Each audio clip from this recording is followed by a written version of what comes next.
Beyond Time, bab 819-820. Untuk melihat video selengkapnya, sahabat bisa kunjungi playlist yang telah Sabta Novel sediakan. Yuk mari, kita berimajinasi bersama dan masuk ke alur ceritanya.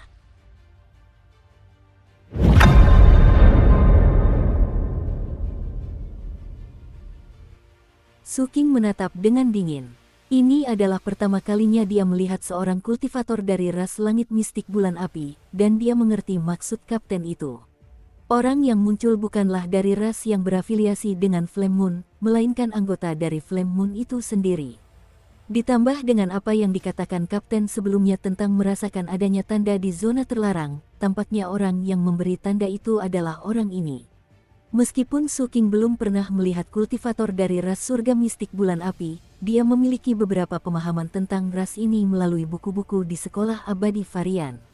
Oleh karena itu, dia tahu bahwa karena jumlah anggota surga mistik bulan api jauh lebih sedikit daripada ras yang berafiliasi dengan mereka, setiap kultivator dari ras utama memiliki status tinggi di wilayah bulan api.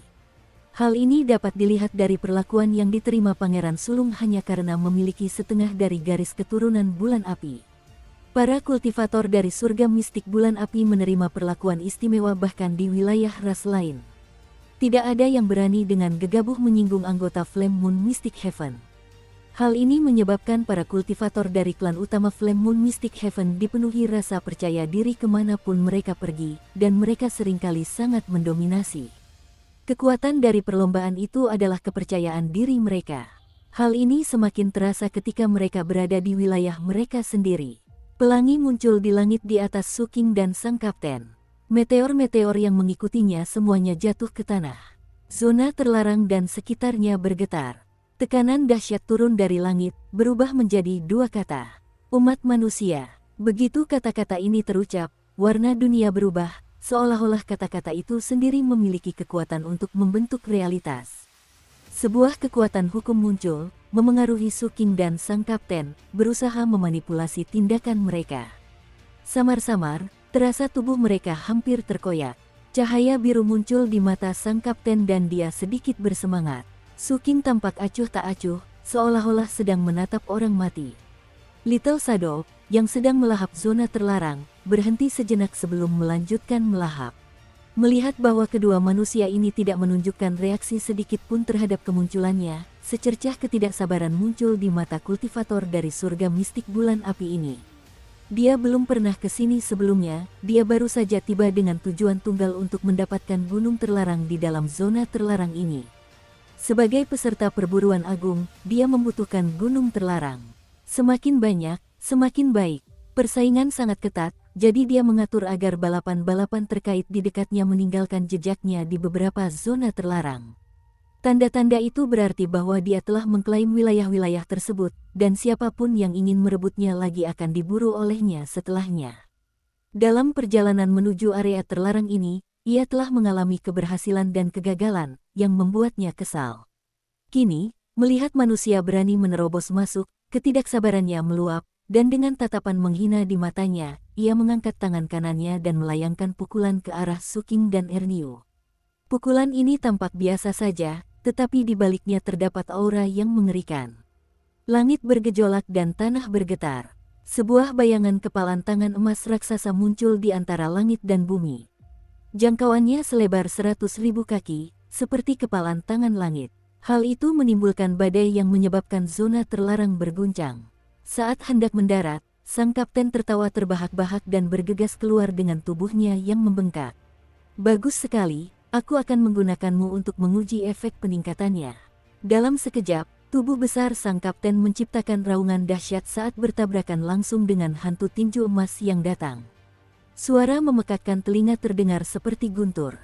Sang kapten mendarat di tanah dan terpantul beberapa kali. Adapun hantu pertama di langit, retakan muncul di permukaannya sebelum hancur berkeping-keping. Hanya itu, kapten mengangkat kepalanya dan berbicara dengan bangga. Suking melirik kapten. Dia bisa merasakan bahwa bukan hanya tubuh kapten yang jauh lebih kuat, tetapi kultivasinya juga telah mencapai tingkat nihilitas pada suatu saat. Segel lain telah dibuka. Selain itu, kakak tertua tampaknya sengaja memprovokasi kultivator bulan api ini. Saat Su King sedang berpikir, sang kapten berteriak ke langit. Lagi, tatapan kultivator ras langit mistik bulan api di langit langsung tertuju pada sang kapten. Ada gelombang di matanya dan dia menjadi sedikit lebih serius. Dia mengangkat tangan kanannya dan menarik napas dalam-dalam. Saat ia menarik napas, badai tiba-tiba muncul. Zat-zat anomali, energi spiritual, dan semua hukum nomologis yang ada di sini menyerbu masuk ke mulutnya pada saat itu juga. Di tengah gemuruh itu, sebuah pusaran terbentuk. Setelah menarik napas dalam-dalam, tubuh kultivator langit mistik bulan api ini membesar 2 kali lipat. Tangan kanannya mengepal dan kembali mendarat. Dengan suara dentuman, kehampaan itu meledak dan sebuah gunung emas raksasa yang bahkan lebih besar dari hantu kepalan tangan sebelumnya muncul di udara, menekan sang kapten. Tatapan mata sang kapten menunjukkan rasa jijik. Dia kembali menyerbu ke depan dan tetap menggunakan tubuhnya untuk bertabrakan dengan hantu gunung itu. Sang kapten terjatuh, sementara hantu gunung itu roboh. Kali ini, kultivator langit mistik bulan api di udara tampak serius. Dia menatap kapten dan hendak berbicara. Terlalu lemah, terlalu lemah, terlalu lemah. Kapten itu tertawa terbahak-bahak di tanah. Ketika tawa itu terdengar di telinga kultivator surga mistik bulan api, niat membunuh terpancar di matanya. Dia membuka mulutnya dan menarik napas lagi. Kali ini, jangkauan dampaknya bahkan lebih besar. Zat anomali dan ki spiritual dalam radius 500 km bergegas mendekat dan membentuk pusaran mengerikan di depannya. Dia hampir saja menghirupnya. Namun, pada saat itu, sang kapten tiba-tiba menghantam tanah dan memanfaatkan momentum untuk melompat ke atas, kecepatannya mencapai tingkat ekstrim. Dalam sekejap mata, ia muncul di pusaran yang terbentuk dari energi spiritual dan zat anomali sejauh 500 km. Mata sang kapten menunjukkan sedikit kelegaan. Dia membuka mulutnya dan menghisap dengan ganas sebelum kultivator surga mistik bulan api itu sempat melakukannya. Dalam sekejap, pusaran ini seperti bola yang kehilangan udara. Ia langsung menyusut dan ditelan oleh sang kapten. Saat dia menelannya, tubuh sang kapten benar-benar membesar. Rambutnya juga berubah menjadi keemasan, begitu pula matanya. Dia tampak sangat mirip dengan anggota klan ras langit mistik bulan api. Pemandangan ini menyebabkan ekspresi kultivator surga mistik bulan api berubah. Dia segera mundur dengan ekspresi yang sangat serius. "Kamu bukan manusia. Kaulah yang bukan manusia. Seluruh keluargamu bukan manusia. Mengapa kau melontarkan hinaan di tengah pertengkaran?" Kapten itu melotot. "Bukankah itu mantra penyerahan 9 napas unik dari ras surga mistik bulan apimu? Setelah diaktifkan, setiap tarikan napas dapat meningkatkan kekuatanmu secara drastis. Jadi, jika aku bisa melawannya, apakah itu berarti aku bukan dari ras manusia? Bukannya aku ingin mengkritikmu, tapi kenapa kamu hanya bisa bernapas 3 kali? Tidak cukup, ulangi lagi." Sang kapten menjilat bibirnya dan berbicara dengan penuh semangat. Su King tetap tenang. Sebelumnya, dia telah merasakan keanehan dari perilaku kapten. Sekarang setelah melihat ini, seharusnya dia terkejut bahwa kapten dapat menggunakan mantra bulan api, tetapi dia merasa semuanya normal. Jelas, setelah berinteraksi dengannya dalam waktu yang lama, Su King sudah terbiasa dengan segala hal tentang sang kapten. Sekalipun kapten suatu hari mengatakan kepadanya bahwa dia adalah seorang dewa, Su King tidak akan terlalu terkejut. Oleh karena itu, Su King tidak mempedulikan mereka dan terus memindahkan gunung tersebut. Adapun kultivator langit mistik bulan api di udara, ekspresinya tampak muram. Dia menatap kapten dan tiba-tiba berbicara. "Ini pertama kalinya aku bertemu manusia yang begitu menarik. Baiklah, karena kau bisa menguasai mantra penyerahan 9 napas, aku ingin tahu apakah kau bisa mempelajari bakat bawaan bulan apiku." Saat ia berbicara, kultivator langit mistik bulan api ini menyentuh dahinya. Seketika, ki dan darah di tubuhnya bergejolak dan meletus, membentuk kabut darah yang melesat ke langit. Seluruh langit bergetar dan membentuk pusaran. Di dalamnya juga terdapat kilat merah darah yang berenang dengan aura yang menakjubkan. Di tengah pusaran itu, muncul pemandangan yang cukup mengejutkan bagi siapapun yang melihatnya untuk pertama kali. Ada kekosongan yang tak terdefinisi dalam adegan itu. Ada kunpeng besar di dalamnya. Gelombang aura dao surgawi menyebar dari tubuhnya. Itu bukanlah dao surgawi biasa. Itu adalah salah satu dao surgawi abadi dari benua Wanggu. Rantai besi yang tak terhitung jumlahnya mengelilingi tubuhnya, dan setiap rantai itu menancap dalam-dalam ke tubuhnya, menguncinya. Ada juga cambuk besar yang melambai di udara dan terus mencambuk tubuhnya. Terdapat luka yang tak terhitung jumlahnya dan tubuhnya hancur parah. Setiap kali cambuk dikibaskan, terdengar suara guntur yang menggema. Terdengar pula ratapan dari dao surgawi abadi yang turun ke dunia. Suara itu mengandung rasa sakit yang tak berujung dan keinginan yang tak terlukiskan untuk mati. Suara itu bergema di dunia manusia, membentuk suara yang melampaui aturan dan hukum, dan menerjang ke arah Kapten dan Suking. Jika seseorang terpengaruh olehnya, mereka akan mengembangkan rasa empati terhadapnya. Begitu mereka merasakan empati, mereka akan menderita dan memohon kematian. Inilah bakat bawaan dari ras langit mistik bulan api. Awalnya, spesies ini tidak memiliki bakat bawaan. Paling-paling, bakat mereka tercermin dalam kekuatan tubuh. Namun, seiring perubahan zaman dan ras tersebut menjadi lebih kuat, mereka menciptakan bakat bawaan untuk diri mereka sendiri.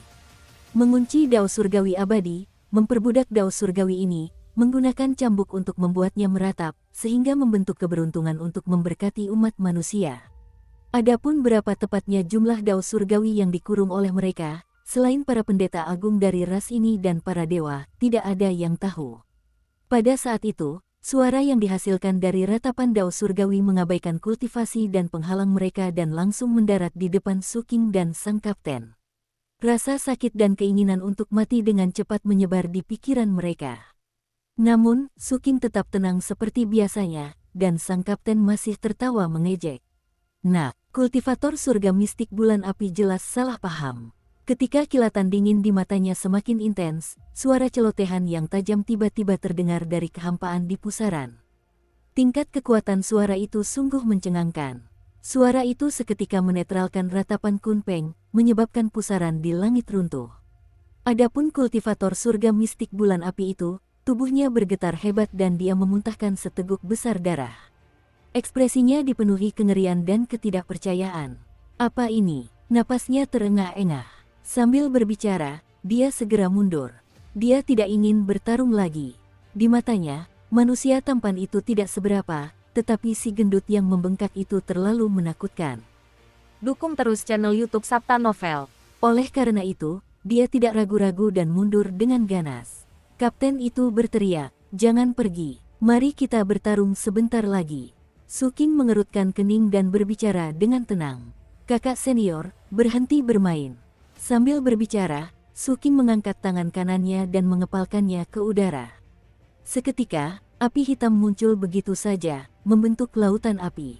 Pada saat yang sama, gagak emas mengeluarkan teriakan dari tato totem di tubuh Suking dan melesat keluar, berubah menjadi tombak hitam. Begitu muncul, guntur bergemuruh dan raungan menggema. Hantu tombak itu seperti naga hitam penghancur, memancarkan aura yang menyebabkan tanah bergetar dan batu-batu runtuh. Sesaat kemudian, tombak hitam itu melesat ke langit. Bentuknya seperti tombak tetapi juga seperti gagak emas. Api di sekitarnya menjulang dari tanah dan mengejar kultivator surga mistik bulan api yang melarikan diri. Langit di zona terlarang bergemuruh. Tombak yang melayang dari depan Suking bagaikan naga, berkilauan dengan cahaya hitam yang mampu menghancurkan dunia. Bahkan, hal itu memicu kobaran api yang besar di darat, yang kemudian menyebar ke langit. Kecepatannya sangat tinggi sehingga tampak seperti bintang jatuh saat melesat menembus langit. Terdapat pula benang-benang jiwa dari puncak gunung. Pada saat ini, benang-benang jiwa tersebut menyebar dan memperkuat tombak seperti lautan api, menyebabkan tombak tersebut memancarkan ketajaman yang belum pernah terjadi sebelumnya. Hal itu membuat siapapun tidak mungkin untuk menghindar atau melawannya. Ekspresi kultivator ras langit mistik bulan api itu berubah total. Aura ini adalah senjata terlarang. Kekuatan ras tersebut memberikan akses ke sejarah yang lebih komprehensif, sehingga kultivator Flame Moon Mystic Heaven langsung mengenali tombak itu. Kesadaran ini membuat hatinya bergejolak dan pikirannya berkecamuk. Namun, dia tidak punya waktu untuk berpikir terlalu banyak sekarang. Perasaan genting akan krisis hidup dan mati menyebabkan setiap inci tubuhnya gemetar. Dia ingin menghindar tetapi tidak bisa melakukannya. Naluri membuatnya mengerti bahwa jika dia mundur selangkah menghadapi tombak pemusnah yang datang ini, pikirannya akan ditekan oleh aura tersebut. Begitu dia terkekang oleh aura itu, dia pasti akan mati. Hal ini karena tombak ini tidak ditoleransi oleh dunia atau Dao Surgawi. Tombak ini merupakan salah satu senjata terlarang tertua di benua Wanggu dan merupakan sesuatu yang disegel dalam seni kultivasi kaisar. Menghadapi senjata tabu kuno seperti itu, semakin takut dia, semakin cepat dia akan hancur. Oleh karena itu, mata kultivator ras langit mistik bulan api itu langsung memerah. Dia meraung dan memuntahkan seteguk darah, menggunakan seni darah terlarang. Darah itu seketika berubah menjadi kabut darah yang membentuk lengkungan di depannya, melindunginya dari depan. Pada saat yang sama, terlihat kabut darah itu bergolak dan sejumlah besar wajah dari berbagai ras muncul. Jumlah mereka tidak kurang dari 1000 dan mereka mengeluarkan raungan rendah secara serempak. Masing-masing dari mereka membara dengan segenap kekuatan mereka. Namun, ini jelas tidak cukup. Oleh karena itu, pada saat kritis ini, kekuatan fisik kultivator surga mistik bulan api meningkat sepenuhnya. Tangannya seketika menjadi sangat tebal saat dia mengangkatnya dan mendorong ke depan. Cahaya keemasan menyebar dari tubuhnya, berubah menjadi penghalang cahaya yang membentuk lapisan pertahanan kedua. Ada juga cahaya putih yang melesat cepat dari dahinya, membentuk seni dewa kehidupan yang berubah menjadi patung yang berdiri di belakangnya. Patung itu berbentuk manusia, tetapi seluruh tubuhnya tertutup bulu. Warnanya putih sepenuhnya dan memancarkan aura suci. Pada saat itu, patung itu mengangkat tangannya dan memeluk kultivator Flame Moon Mystic Heaven. Semua ini membutuhkan waktu lama untuk dijelaskan, tetapi kenyataannya, semuanya terjadi dalam sekejap mata. Pada saat berikutnya, tombak hitam itu telah hancur berkeping-keping. Itu ada di sini. Dengan aura seperti guntur, pecahan-pecahan itu menyapu kabut berwarna darah di depan kultivator surga mistik bulan api. Begitu mereka bersentuhan, kabut itu bergemuruh dan berputar hebat. Ia ingin melawan kekuatan tombak itu, tetapi tidak mampu melakukannya. Bahkan jika semua wajah di dalamnya terbakar, itu tidak ada gunanya. Dalam sekejap mata, mereka mengeluarkan ratapan pilu dan langsung terhempas oleh angin kencang seperti abu. Pada saat yang sama, kabut berwarna merah darah itu menghilang sepenuhnya. Kabut itu tidak mampu menahan satu pukulan pun. Kultivator surga mistik bulan api itu langsung mengalami serangan balik. Wajahnya pucat pasi dan darah mengalir dari sudut mulutnya. Namun, ini baru permulaan baginya. Pada saat berikutnya, tombak hitam itu tanpa ampun menusuk lapisan pertama penghalang pelindung kultivator, yaitu penghalang cahaya emas. Terdengar suara benturan yang keras. Penghalang emas itu hancur berkeping-keping dan retakan tak terhitung jumlahnya menyebar. Ia hanya bertahan sesaat sebelum hancur menjadi beberapa bagian. Wajah kultivator bulan api itu pucat pasi. Saat ia memuntahkan darah tanpa terkendali, tombak hitam itu terus bergerak maju dengan tekanan yang tak terbendung. Di tengah suara siulan, tombak itu menusuk patung putih yang dibentuk oleh seni dewa kehidupan kultivator bulan api tersebut. Kekuatan dan martabat terpancar dari tombak pada saat ini. Api hitam, benang jiwa merah, dan senjata terlarang yang tak terkalahkan. Meskipun dampak dan kehancuran yang ditimbulkannya bukanlah sesuatu yang tak terbendung, jelas bahwa kultivator surga mistik bulan api ini bukanlah termasuk di antara mereka yang mampu melakukannya. Oleh karena itu, saat suara memekakkan telinga menyebar ke seluruh zona terlarang, patung dewa kehidupan dari kultivator surga mistik bulan api hancur berkeping-keping seperti porselen. Pertama, lengannya, lalu tubuhnya, kemudian kepalanya. Itu berubah menjadi pecahan yang tak terhitung jumlahnya dan berguling kembali, menampakkan kultivator surga mistik bulan api yang terlindungi. Ekspresinya masih dipenuhi kengerian seperti sebelumnya. Sebelum dia sempat bereaksi, tombak hitam itu sudah muncul di dadanya. Itu menusuk kulit, daging, dan punggungnya. Itu langsung menusuknya. Namun, dia tidak pergi. Sebaliknya, akibat guncangan susulan dari benturan tersebut, tubuh kultivator ini bergerak ke arah semula tombak itu. Betapapun mulianya penampilan tubuh kultivator surga mistik bulan api ini sebelumnya, saat ini ia seperti boneka kain yang rusak. Tubuhnya compang-camping dan ia tidak punya pilihan. Sesaat kemudian, langit bergemuruh. Tombak hitam itu melilit kultivator ini dan memakukannya ke langit. Awalnya ini sulit dipercaya. Langit adalah ruang kosong dan bukan objek fisik, jadi tidak ada yang bisa dipaku padanya, tetapi itu benar-benar terjadi sekarang. Langit seolah muncul di depan tombak itu. Kultivator Flame Moon Mystic Heaven itu tertancap di udara begitu saja. Darah mengalir dari lukanya dan membasahi tubuhnya, menetes ke tanah. Wajahnya tampak lesu dan ekspresinya getir. Perlahan-lahan ia kehilangan kekuatan untuk membuka matanya. Namun, ia tetap memaksakan diri untuk membuka matanya dan menatap Suking yang tenang di tanah. Sosok ini adalah sesuatu yang tidak bisa dia lupakan. Sebelumnya, dia mengira bahwa kultivator bertubuh gemuk yang menyerang lebih dulu adalah yang terkuat dan paling misterius di antara keduanya.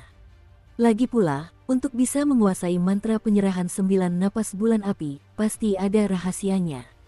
Namun sekarang, dia tidak berpikir demikian. Yang terkuat adalah orang yang hanya menembakkan tombak. Senjata terlarang. Kultivator surga mistik bulan api bergumam. Pada akhirnya, dia menatap Suking dengan penuh arti dan menutup matanya.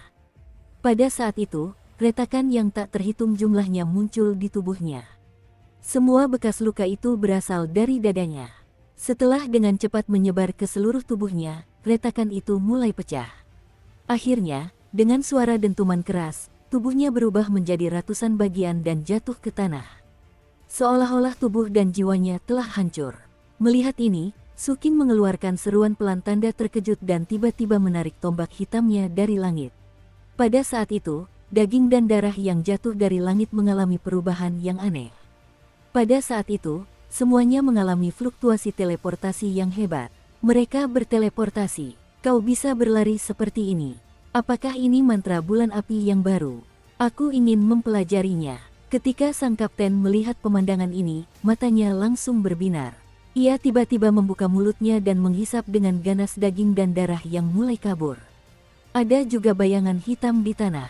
Sepertinya bayangan itu telah menunggu lama dan tiba-tiba melesat keluar. Dialah si bayangan kecil yang telah menyebar ke sini. Pesawat itu dan sang kapten menggunakan metode masing-masing secara bersamaan. Tombak hitam itu juga terbang melintas pada saat yang bersamaan. Kebiasaan Suking adalah membunuh siapapun yang bisa dia bunuh, tanpa meninggalkan seorang pun yang hidup. Ledakan kekuatan ketiga pihak tersebut juga membuat tingkat keberhasilan teleportasi manusia-manusia itu menjadi mustahil. Dalam sekejap, 40% daging dan darah tercabut dari teleportasi akibat daya hisap kapten yang sangat besar, dan langsung menuju ke mulut kapten. Adapun serangan Little Shadow, itu bahkan lebih aneh. Bahkan ada gumaman yang berasal darinya. 3 unsur memelihara, 9 ki bersirkulasi, 5 unsur mengubah, organ terbentuk, dan 7 bintang menciptakan lubang. Jiwa semua makhluk naik ke puncak, 3 kaki di atasku, jurang kegelapan, diterangi oleh kecemerlangan cahaya bintang setinggi 3 kaki. Suara itu berganti-ganti antara tinggi dan rendah, antara cepat dan lambat, menciptakan perasaan aneh ketika digabungkan. Akibat gangguan ini, 20% dari daging dan darahnya langsung terbakar dan berubah menjadi api. Energi teleportasi terkuras dan menyatu ke dalam tubuh Little Shadow. Adapun sisanya, tombak hitam Suking melesat. Api hitam menyebar dan di tengah sisa-sisa benang jiwa, ia menghancurkan segalanya. Pada akhirnya, tak sebutir pun daging dan darah bisa lolos. Semuanya lenyap dari dunia. Setelah suasana di sekitarnya menjadi sunyi, sang kapten mengunyah beberapa kali dan menatap Suking. Orang ini adalah klon. Little Shadow juga menyampaikan emosinya, memberitahu Suking bahwa ia dapat merasakan aura pihak lain dalam jarak tertentu. Tidak apa-apa, lain kali kita bertemu, kita akan membunuhnya saja. Suking berbicara pelan, kemudian dia menoleh dan mengangkat tangan kanannya, menekan gunung terlarang di sampingnya lagi. Gunung itu bergemuruh dan bayangan kecil telah menyebar ke seluruh zona terlarang. Saat Suking bergerak, ia mulai melahap dengan ganas. Zona terlarang itu bergetar dan ratapan perlahan-lahan semakin melemah. Rasa jijik pun perlahan berkurang. Sejauh mata memandang, bentuk zona terlarang ini semakin samar dan kabur. Lokasi di tepinya telah lenyap sepenuhnya. Namun, kecepatan ini tidak terlalu cepat. Suking tidak sabar dan menyebar benang jiwanya untuk membantu Little Shadow. Selama proses ini, sang kapten hanya melirik. Dia sedikit terkejut tetapi tidak bertanya. Ini karena pada saat itu, dia sedang berusaha sekuat tenaga untuk mencerna daging dan darah Flame Moon dan mencari cara untuk menghancurkan teleportasi tersebut. 4 jam kemudian, aksi melahap yang dilakukan Little Shadow berakhir. Segala sesuatu di sekitar Suking dan sang kapten tampak kosong. Hanya ada gunung itu yang melayang sekitar 1 kaki di atas tanah. Seluruh zona terlarang telah lenyap.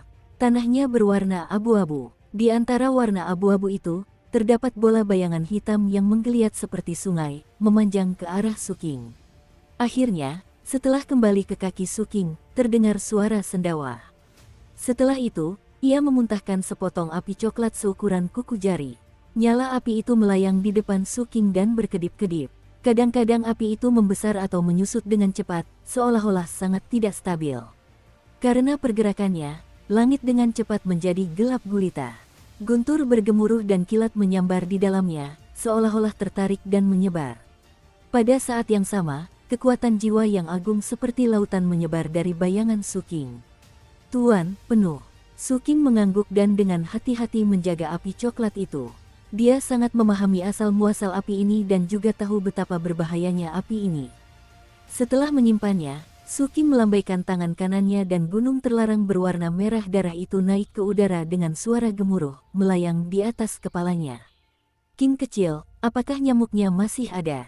Lepaskan beberapa. Tadi aku merasa sedikit sakit. Efeknya masih perlu ditingkatkan. Sang kapten melirik bayangan Suking. Suking menoleh dan memandang kapten yang bertubuh bengkak itu. Kakak senior, Dewa Bintang Api tertinggi memberitahuku bahwa segmen pertama perburuan ini adalah memindahkan gunung.